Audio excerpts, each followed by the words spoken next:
ازيكم يا شباب، عاملين ايه؟ يا رب تكونوا بخير. ان شاء الله النهارده هنتكلم عن حاجه اسمها الاستراكشر او الاستراكت. اولا محتاجين نعرف ايه هو الاستراكت، يعني ايه هو الاستراكت. مثلا لو جه قال لك اكستراكت ستودنت كده، آه على حسب هو عامل الداتا اللي جوه الاستراكت ايه. تمام. استراكت هي اختصار الاستراكشر. يعني ايه استراكشر؟ استراكشر يعني بناء لحاجه. طيب، انا في العادي لو جينا انا مثلا في فصل معين وعندي 30 طالب مثلا. تمام. عندي مثلا student 1 student 2 student لحد مثلا 40 مثلا، فاهمني؟ المفروض ان انا هقعد لكل طالب اعرف له مثلا النيم بتاعه والاي دي بتاعه. يعني انا كده بهدلت الكود و... وعملت ويست للتايم بتاعي. طيب المفروض ان انا هعمل ايه؟ طيب اقول لك على فكرة حلوة. ان انا مثلا هعمل ستودنت واحد. ستودنت واحد هيبقى ايه؟ ليه نيم وليه اي دي. طيب وبعد كده هعمل ايه؟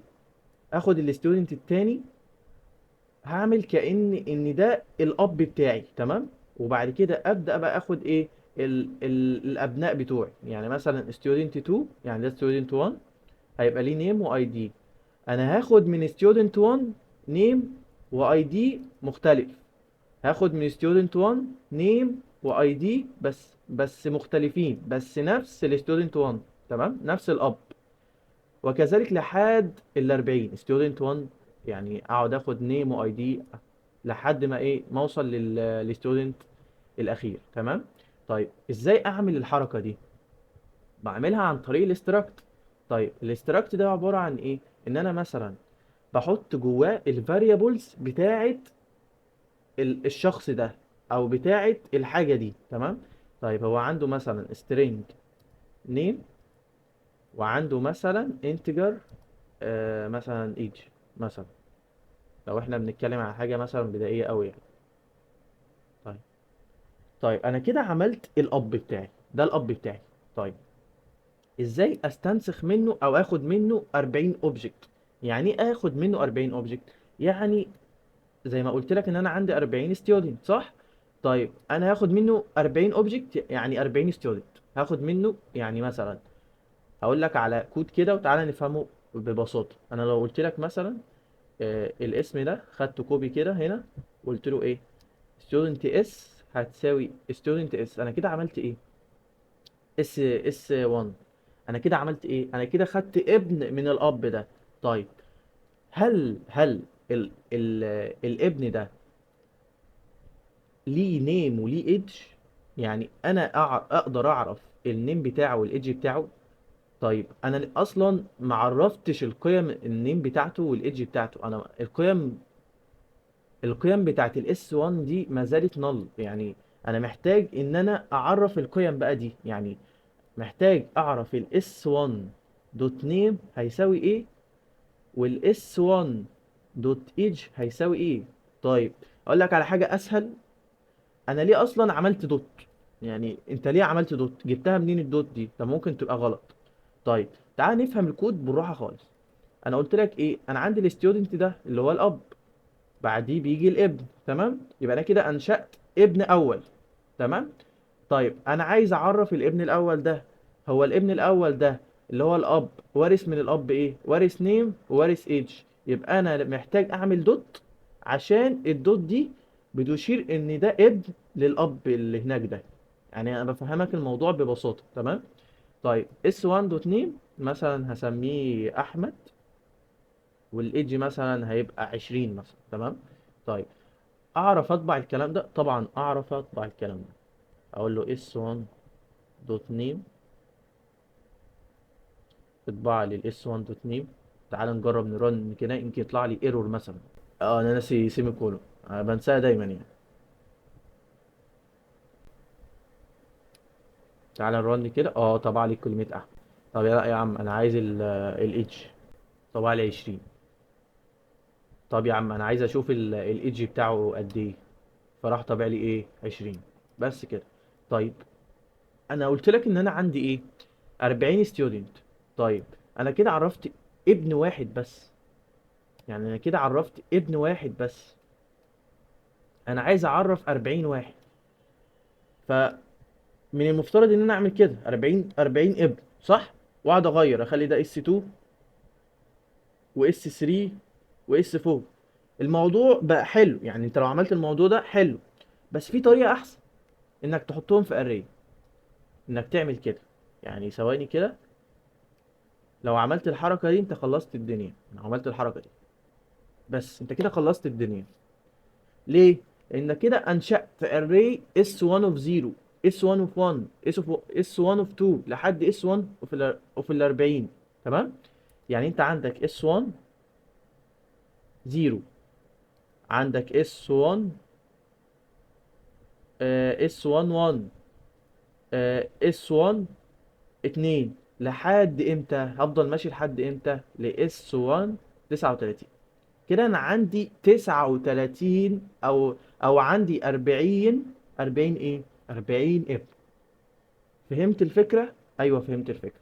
طيب بعد كده هعمل ايه؟ طب ما انا محتاج برضو ان انا اقعد اعرف اس 1 بتاع الاندكس بتاعها. يعني هروح اعرف النيم والايدج بتاع الاس 1 اوف 0.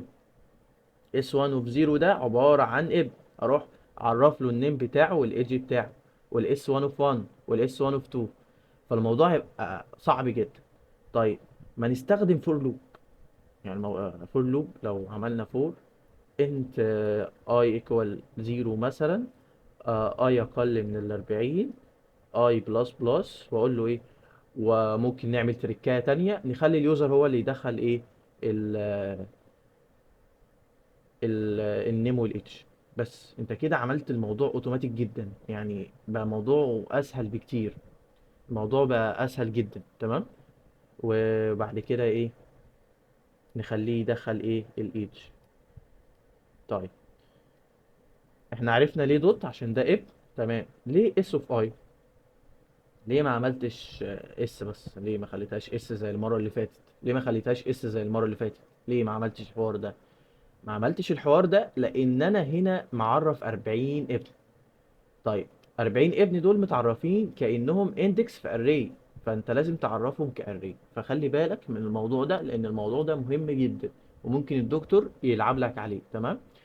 فركز في موضوع الاستراكشر لانه مهم جدا. تمام. بعد كده هناخد حاجه اسمها كلاس، هناخدها دلوقتي. هي تكمله الاستراكتور، او حاجه محدثه للاستراكتور. تمام. بس الموضوع اللي هنا هو بابليك. يعني ايه بابليك؟ يعني ممكن اي حد ياكسسه، ممكن اي حد يغير فيه. لكن لما نيجي ناخد الكلاس هتلاقي ان الموضوع برايفت اكتر. بس ف ده الاستراكت.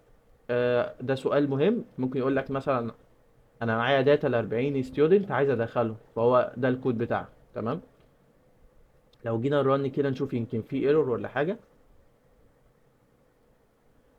قال لك في ايرور. في تمام. المفروض هنا تبقى اس 1. المفروض هنا تبقى اس 1، فانا كنت معرفها اس. لو جينا لو جينا الران مثلا، دخلنا النيم احمد، الايدج مثلا 11، دخلنا اي نيم، دخلنا اي ايدج. فاهمني؟ فهو هيقعد مكمل لحد ما يخلص الفور لوب ده. وبعد كده هو خزن الداتا بتاعته بقى. كده هو عنده 40 ستودنت، وكل ستودنت ليه الداتا بتاعته. بس اول حاجه انا محتاج اراجع معاكم شويه على الفانكشن. انا لما كنت بحب اعمل فانكشن كنت بعملها ازاي؟ مثلا لو انا هعمل فانكشن، حاجه اسمها void فانكشن مثلا add، وكانت بتاخد انتجر مثلا x وانتجر y. تمام. آه كنت بعمل ايه؟ مثلا كنت بقول له سي اوت لانها void، فالvoid بتطبع حاجه. تمام. سي اوت مثلا x بلس y. تمام. طيب انا لو عملت كوبي للفانكشن دي بس عملتها ايه؟ انتجر. تمام. وقلت له ايه؟ اعمل لي ريتيرن، لان هي انتجر فبترجع قيمه. هتعمل لي ايه؟ ريتيرن. فالفانكشن انتجر دي هي بترجع x بلس y. ففي فرق ما بين التو فانكشن. تمام. ففي فرق ما بين التو فانكشن. تمام، دي فويد بترجع حاجه فويد، يعني بتطبع حاجه. تمام، لكن دي او ممكن ما تعملش حاجه خالص، ممكن ما تعملش حاجه خالص، لكن الانتجر بترجع قيمه، لازم ترجع قيمه، والقيمه تبقى انتجر. يعني ممكن اعملها دبل. تمام، فعلى حسب انت عايز تعملها ايه. تمام، فانا حابب بس اوضح الفرق ما بين التو فانكشن. تمام، طيب هناخد حاجه اسمها الكلاس. ايه هو الكلاس؟ كلاس احنا قلنا ايه؟ نسخه ادفانسد من الستراكت شويه. تمام، هي فيها ميزات كتيره جدا، اهمهم ان هي مور برايفت. تمام، طيب احنا كنا بنعمل استراكت ايه؟ استراكت ستودنت، هنعمل برضو كلاس ستودنت. تمام، تبقى نفس الكلام برضو، اضيف ايه؟ سيمي كولون هنا. تمام، طيب انا عندي اهم اتنين في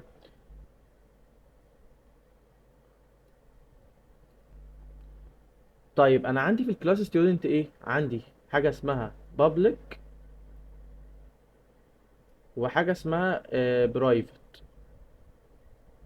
تمام، دول اهم اتنين. طب بعمل ايه في الاتنين دول؟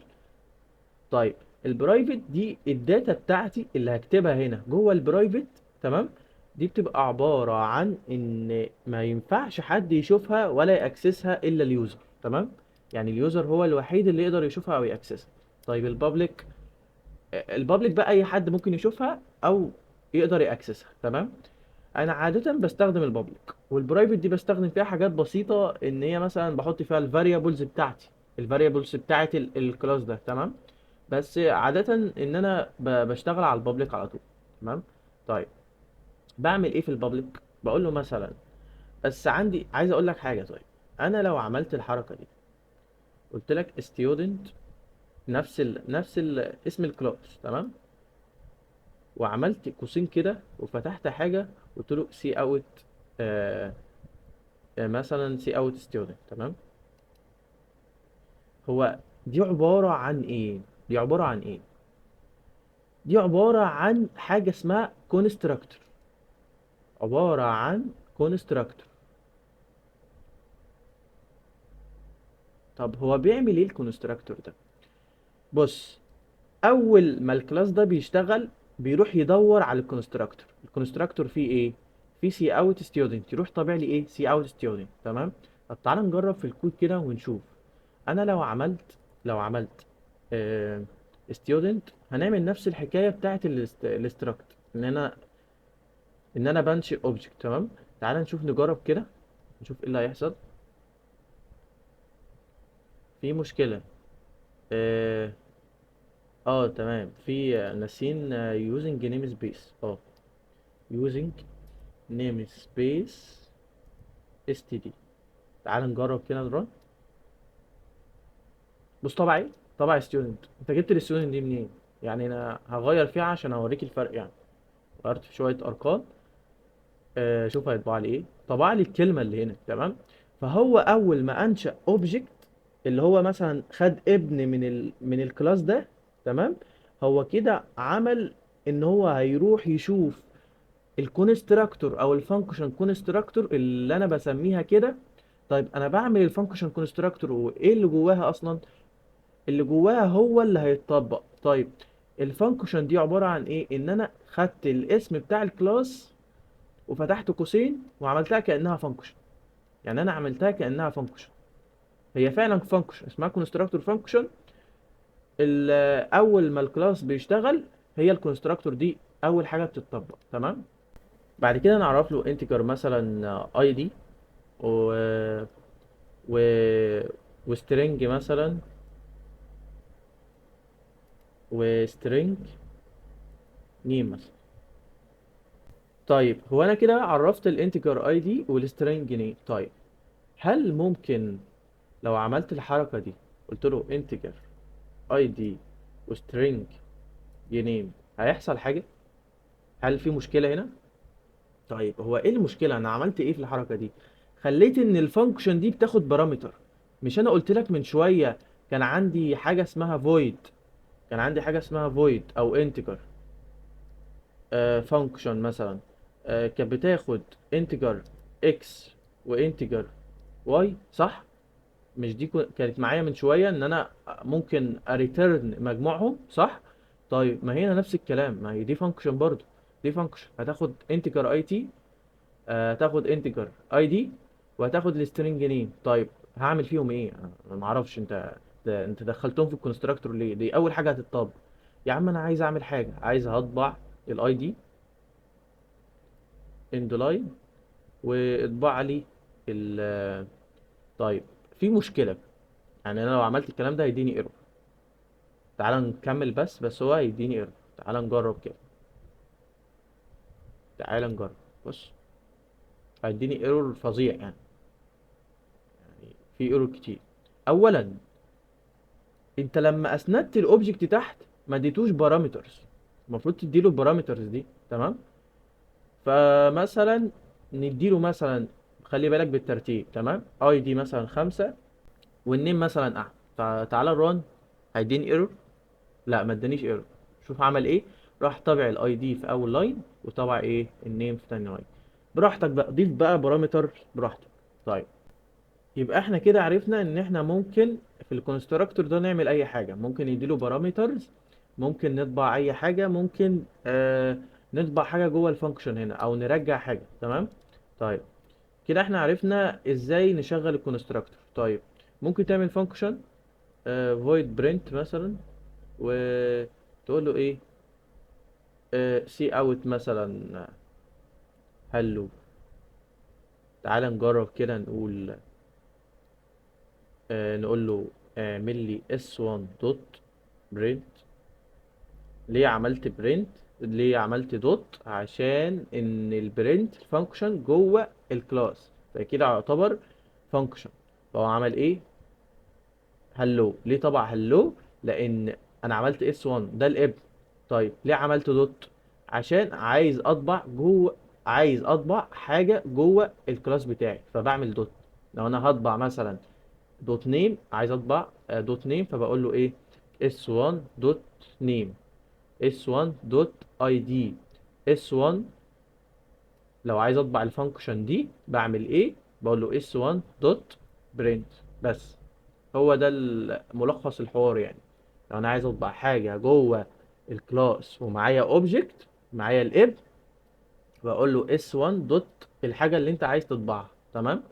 بس كل ده عباره عن الكلاس، تمام؟ بعد كده بقى هنبدأ نحل مسائل على الكلاس، ونخش على حاجة اسمها الانهيرتنس، تمام؟ فنخش على نحل كام سؤال كده على الكلاس. طيب يا شباب، هنكمل في موضوع تاني اسمه الانهيرتنس. ايه هو الانهيرتنس اصلا؟ عايزين نفهم يعني ايه انهيرتنس. طيب لو جينا نتكلم في الاول عن كلاس مثلا اسمه الانيمال مثلا، وجينا نحط له شوية بارامترز، تمام؟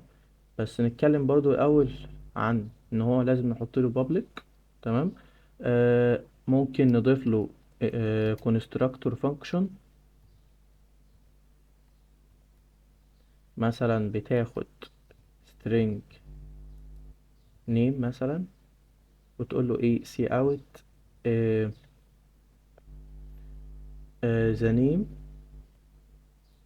see out the animal مثلا.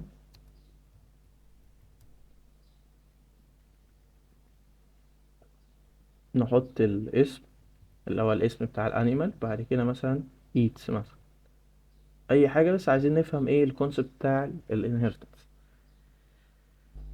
تمام؟ ولو جينا هنا تحت عملنا object animal ايه مثلا، بتاخد مثلا دوج مثلا. تعال نجرب نرن كده ونشوف ايه الدنيا. قالك the dog eats. عايزين نفصل بس دي. قالك the dog eats. فكده احنا شغالين تمام، ان الكونستراكتور اتوظفت او اشتغلت على طول اول ما شغلت الاوبجكت، تمام؟ طيب تعال نضيف برضو شوية function مثلا void print. ممكن نطبع see out the animal is a dog مثلا، وعايزين نطبع الفانكشن اللي موجودة هنا، فبنقول له ايه دوت برنت. لازم تبقى دوت عشان هي اكسسها جوه الاوبجكت. تمام. فقال لي the animal ايه is a dog بس. فكده احنا تمام يعني. طيب فين الانهيرتنس هنا؟ هقول لك بقى. هقول لك لو انا معايا كلاس تاني اسمه دوج مثلا. تمام. و... وعنده وعنده نفس الفانكشن دي، يعني جيت هنا عملت كوبي بيست الفانكشن دي. تمام. وخليه بابليك. تمام. طيب وجينا عملنا اوبجكت جديد اسمه دوج مثلا دي، وقلت له دي دوت برنت. تعال نجرب ونلغي اللي فات ده. قال لك ايه the animal is a dog. طيب ما انا لسه طابعها فوق برضو اللي هي البرنت. طيب ليه ما نعملش حاجة؟ اخلي بدل ما احط الفانكشن دي تاني اروح ماسحها واضيف حاجة مثلا في الكلاس ده، يخليني اول ما اعمل حاجة في الكود يروح طابع الفانكشن اللي فوق هنا. تمام. يعني كأنك بتورث صفات من الكلاس ده. انا هعمل حاجة في الكلاس ده اخليه يورث او ياخد فانكشن من الكلاس ده، او يورث صفات من الفانكشن دي. طب بعملها ازاي؟ بعمل الحركة دي اللي هي public animal. كأن انا بقول ان انا خليت ان الكلاس الانيمال ده هو الاب بتاعي وانا الابن. الدوج هو الابن والانيمال هو الاب، فبالتالي هو هيورث كل صفات الكلاس بتاع الانيمال. تمام. بس فهنا اتكلمنا على البابليك. طيب هعمل ايه بقى هنا؟ مثلا هو كده عامل ايه الدوج ده؟ عبارة عن ايه بقى؟ عبارة عن ابن للانيمال وعنده كل الصفات دي، عنده كل ده. طيب ما تيجي نعمل حاجة طيب اللي هي الكونستراكتور بتاع الدوج. تمام. الكونستراكتور بتاعه هيعمل ايه؟ هقول له روح طبق الكونستراكتور بتاع الانيمال. احنا بس في حاجة نسيناها، ان انت لما تيجي عايز تطبق الكونستراكتور بتاعك بتاع الدوج. تمام. انت عايز تطبق الكونستراكتور بتاع الدوج، وبالتالي عايز تروح للكونستراكتور بتاع الاب اللي هو ده. تمام. وعايز تعمل الكونستراكتور هنا، فبتعمل حاجة اللي هي دي، كأنك برضو عملت انهيرت فوق. تمام. طيب انت هتضيف مثلا كلمة اللي انا ضفتها هنا، اللي هي دي. تمام. دوج هتروح هنا للاس. طيب هتعمل ايه؟ يعني الدوج دي الاس دي هتخزن فيها ايه؟ دوج. تمام. تروح هنا للانيمال ده تطبع الكلام ده. فتعال نجرب كده. قال لك ذا دوج ايت بالظبط، فاشتغلت. بس احنا نسينا بس حاجة، ان احنا لازم نعمل الحركة دي. مش بتتعمل كده، يعني هي مش بتتعمل كده ومش بتتعمل كده. حتى لو جينا عملناها، تعال نرن كده هتلاقي في ايرور. يعني هي مش بتتعمل كده، لا هي بتتعمل زي الانهيرت. زي ما عملنا انهيرت هي نفس الكلام. زي ما عملنا انهيرت هنا، فانت عايز تطبق الكونستراكتور بتاع الدوج وتضيف له كلمة، وبالتالي عايز تروح للاب. يعني انت عايز مش عايز تكتب بقى في الكونستراكتور بتاعك، انت عايز يكون الكلاس بتاعك يروح يطبق اللي في الاب على طول. تمام. فبتعمل الحركة دي انيمال، وتضيف الاسم اللي انت لسه ضايفها اصلا. فبتيجي هنا تتخزن في النيم. النيم يروح طابع لك بقى ايه ال ذا دوج ايتس مثلا. بس